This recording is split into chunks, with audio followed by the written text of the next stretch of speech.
let's look at free radical halogenation. Now, when we're talking about radicals, it's going to be very important to know what type of arrows we're going to use in a mechanism. So remember that with all of our different mechanisms, we were using two different two-sided arrows or two-headed arrows. Now we're only using one.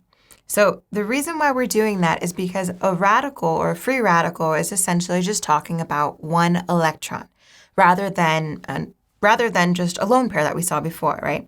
This is a free radical because there's only one electron here.